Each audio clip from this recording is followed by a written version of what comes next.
నమస్తే, welcome to our channel. నేను సౌజన్య. Delhi liquor scam కేసుకు సంబంధించి ఢిల్లీ మాజీ ముఖ్యమంత్రి కేజ్రీవాల్ అరెస్ట్ అయిన సంగతి మనందరికీ తెలిసిందే. కానీ ఇక్కడ కేజ్రీవాల్ ఈడీ అధికారులకి షాక్ ఇచ్చారు. ఏ విధంగా అనంటే జైలు నుంచి ఆయన పరిపాలనని స్టార్ట్ చేసి ఈడీ అధికారులకు షాక్ ఇచ్చారనిగా వార్తలు వినిపిస్తున్నాయి. ఈ అంశానికి సంబంధించి మనతో మాట్లాడడానికి, వారి విశ్లేషణని మనతో పంచుకోవడానికి ఈరోజు మనతో పాటు ఉన్నారు TDP spokesperson doctor A S Rao గారు ఉన్నారు. వారితో మాట్లాడదాం. నమస్తే అండి. ఢిల్లీ మాజీ ముఖ్యమంత్రి అరెస్ట్ అయిన సంగతి మనందరికీ తెలిసిందే, మనీ లాండరింగ్ కేసులో, ఢిల్లీ లిక్కర్ స్కామ్కి సంబంధించి. సో ఆయన జైలు నుంచి పరిపాలన స్టార్ట్ చేసి ఈడీ అధికారులకి షాక్ ఇచ్చారు అన్నట్టుగా వార్తలు వినిపిస్తున్నాయి. అది ఎలా సాధ్యమైంది, అసలు ఏంటి? ఇక్కడ ఏంటండి, కేజ్రీవాల్ అన్నా హజారే ఉద్యమం నుంచి ఒక ఉద్యమకారుడిగా వచ్చి ఏ విధంగా అయితే కేసీఆర్ ఉద్యమాన్ని హైజాక్ చేశారో, అన్నా హజారే గారు ఒక అవినీతికి వ్యతిరేకంగా ఉద్యమం చేస్తుంటే ఆ ఉద్యమాన్ని అన్నా హజారే పక్కకి జరిపి ఆ ఉద్యమాన్ని హైజాక్ చేసి దాంట్లో పొలిటికల్ పార్టీ పుట్టించి వచ్చాడు. అంటే ప్రజల మైండ్ సెట్ తోటి ఏ విధంగా ఆడుకోవాలి, ఏ విధంగా ప్రజల్ని డైవర్ట్ చేయాలనేది ఒక తెలిసినటువంటి వ్యక్తి, అందులో సివిల్ సర్వీసెస్ ఉన్నటువంటి వ్యక్తి. ఈయన ఏం చేస్తుందంటే ఒక ప్రజల్లో తన పర్సనాలిటీ కూడా క్రియేట్ చేసుకుంటూ దగ్గుకుంటూ తుమ్ముకుంటూ ఒక సింపథిక్ పర్సనాలిటీగా కొనసాగిస్తున్నాడు. ఈరోజు జైలుకి పోయిన తర్వాత కూడా ఇప్పుడు సిగ్గు లేకుండా సిగ్గు తప్పిన పని అంతా చేసి మనీ లాండరింగ్కి పాల్పడి ఈ యొక్క లిక్కర్ సిస్టమ్ని మొత్తం మార్చేసి అక్కడ లిక్కర్ పాలసీలన్నీ కూడా ఈ యొక్క కేసీఆర్ ప్రభుత్వానికి అనుకూలంగా మార్చి ప్రజల్ని మోసం చేశావు. ఇంకోటి మనీ లాండరింగ్ దాంట్లో నువ్వు ఇరుక్కొని నీ ప్రమేయం లేదా, నీ యొక్క భాగస్వామి మనీ లాండరింగ్ కేసులో ఉండి నువ్వు దేశద్రోహం, అది మనీ లాండరింగ్ అంటే. అలాంటి దేశద్రోహం కేసు పట్టిన కేసులో నువ్వు ఉండి వాళ్ళు ఒక ముద్దాయిగా ఈరోజు నువ్వు ఇరుక్కున్న తర్వాత ఈరోజు నీకు పరిపాలన చేసే ఒక నైతిక హక్కు కూడా లేదు. ఎందుకంటే రాజ్యాంగంలో ఒక వెసులుబాటు కల్పించారు. అంటే నేర ఆరోపణ ఈరోజు వచ్చింది. Is now as a accused అంటే నిందితుడు అనమాట. నిందితుడుగా ఉన్నప్పుడు రాజ్యాంగబద్ధమైనటువంటి అన్ని హక్కులు నిందితుడికి ఉంటాయి. నేర నిర్ధారణ అయిన తర్వాత ఆయనకు శిక్ష పడిన తర్వాత ఏమైపోతుందంటే కన్విక్షన్ అయిన తర్వాత అప్పుడు ఆ వ్యక్తికి రాజ్యాంగబద్ధమైనటువంటి వచ్చేటువంటి హక్కులు కానీ ఏముండదు, నిర్బంధంలో ఉండడం జరుగుతుంది. చట్టం యొక్క నిర్బంధంలో ఉండాలి నేరస్తుడు. నేర నిర్ధారణ కాలేదు కాబట్టి ఒక అక్యూజ్డ్ స్టేజ్లో ఉండడు కాబట్టి ఆయనకు రాజ్యాంగబద్ధమైన హక్కులు ఉంటాయి. హక్కులు ఉన్నప్పటికీ ప్రజల్ని, దేశ ప్రజలందరినీ ఎరిపుష్పాలు అనుకుంటాడేమో, ప్రజల చెవుల్లో పువ్వు పెట్టే ప్రయత్నం చేస్తుండే.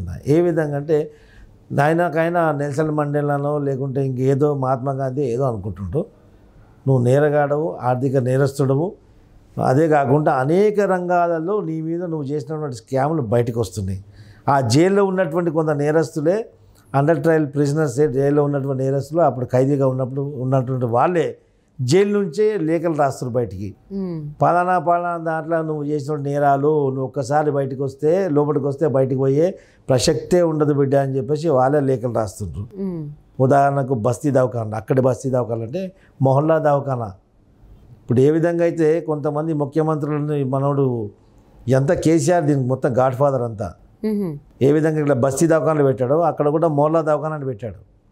ఇక్కడ ఏ విధంగా అయితే లిక్కర్ పాలసీస్ ఉన్నాయో అక్కడ కూడా ఇదే లిక్కర్ పాలసీస్ కంటిన్యూ చేశారు. అంటే దేశాన్ని దోసుకోవడంలో ఈ మనోడు కేసీఆర్ పెద్ద దొంగ. వీళ్ళందరూ చిన్న చిన్న దొంగదనమాట. ఈ దొంగల గుట్టు మొత్తం బయటకు వస్తుంది వన్ బై వన్. తిహార్ జైల్లో జాగా దొరకదు. ఇప్పుడు కొత్త సెల్స్ నిర్మాణం చేయాలి. ఇప్పుడు ఆ విధంగా పరిస్థితి వస్తుంది.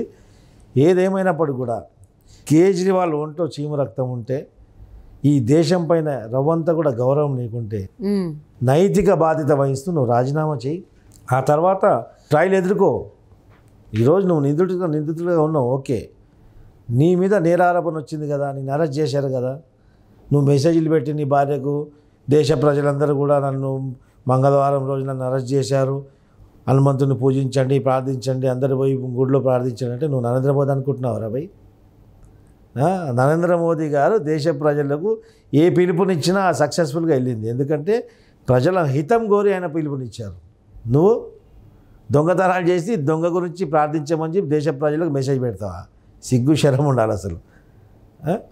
నువ్వు నైతిక బాధ్యత వహిస్తూ రాజీనామా చేయి.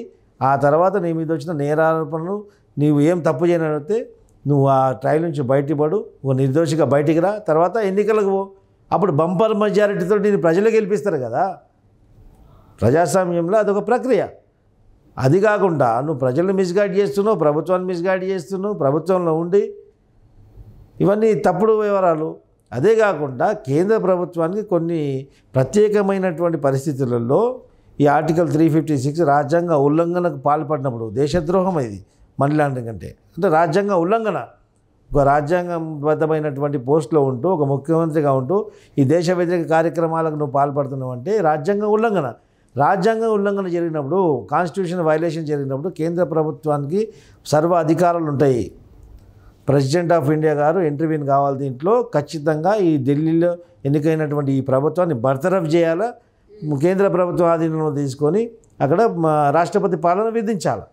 అది అవసరం ఈరోజు. అట్లయితేనే వేరే వాళ్ళకు కూడా బుద్ధి వస్తుంది. ఎందుకంటే ఒక ముఖ్యమంత్రిగా ఉండి ఈ యొక్క ప్రభుత్వాన్ని, దేశాన్ని కొల్లగొట్టే ప్రయత్నం చేస్తారంటే రాజ్యాంగ ఉల్లంఘనకు పాల్పడినట్టు.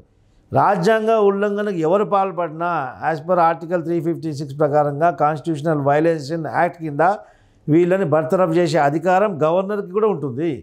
బర్తరఫ్ చేస్తున్న ఈ గవర్నమెంట్ అని చెప్పేసి ప్రెసిడెంట్ ఆఫ్ ఇండియా గవర్నర్ రాయడం జరుగుతుంది. ఇమ్మీడియట్లీ గవర్నర్ గారు కూడా, ప్రెసిడెంట్ గారు కూడా యాక్షన్ తీసుకొని రాష్ట్రపతి పరిపాలన వేధించి గవర్నర్కి సర్వాధికారాలు ఇవ్వడం జరుగుతుంది. ఇది రాజ్యాంగంలో ఉన్నటువంటి సిస్టమ్.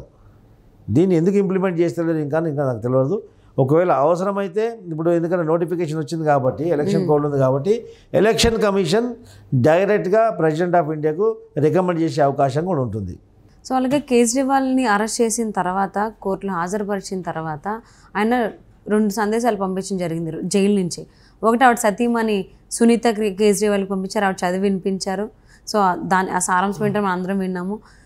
ఇన్ని రోజులు అంటే నన్ను జైలు ఉంచేటువంటిది ఏ జైలు లేదు అనేటువంటి అర్థం వచ్చే విధంగా ఆయన స్టేట్మెంట్ ఇవ్వడం జరిగింది.